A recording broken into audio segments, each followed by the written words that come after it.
இனிய காலை வணக்கம். இன்றொரு செய்தி.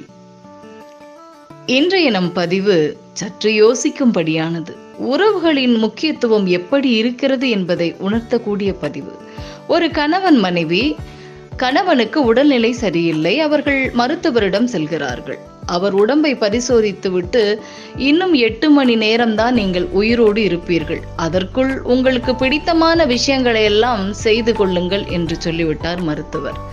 மாலை 5 மணி ஆகிவிட்டது. கண்ணீர் மல்க விஷயத்தை மனைவியிடம் பகிர்ந்தான் கணவன். அவள் துடித்தாள். கணவன், எனக்கு உன் கையால் வெங்காய தோசை கெட்டி சட்னி செஞ்சு கொடுமா என்று கேட்டார். இன்னும் 7 மணி நேரம்தானே பாக்கி இருக்கு என்று சொன்னார். மாலை 7 மணிக்கு ராத்திரி சாப்பாட்டுக்கு குழம்பு வச்சு கொடுமா, இன்னும் ஒரு 5 மணி நேரம்தானே நான் இருப்பேன் என்று கேட்டார்.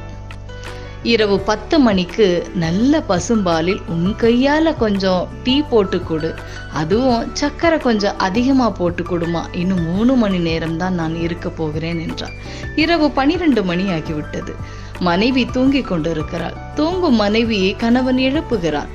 அப்போது மனைவி சொல்கிறாள், பேசாம படுங்க, காலையில எழுந்திருத்ததும் 1000 வேலை இருக்கு. சொந்தக்காரங்களுக்கு சொல்லி அனுப்பணும், ஐயருக்கு ஏற்பாடு பண்ணணும், சுடுகாட்டுக்கெல்லாம் புக் பண்ணணும், எவ்வளோ வேலை இருக்கு, உங்களுக்கு என்ன காலையில எழுந்திருக்கிற வேலை கூட இல்லையே என்று சொல்லிவிட்டு அவள் உறங்கி விட்டாள். நினைத்து பாருங்களே, எதற்கு எவ்வளவு முக்கியத்துவம் இந்த உறவுகள் கொடுக்கிறது என்று.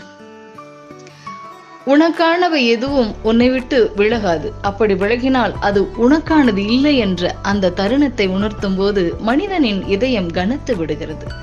மனிதர்களுக்கு முக்கியத்துவம் கொடுப்பதில்லை, அதைவிட தன் செயலுக்குத்தான் முக்கியத்துவம் கொடுக்கிறார்கள் இங்கு மனிதர்கள்.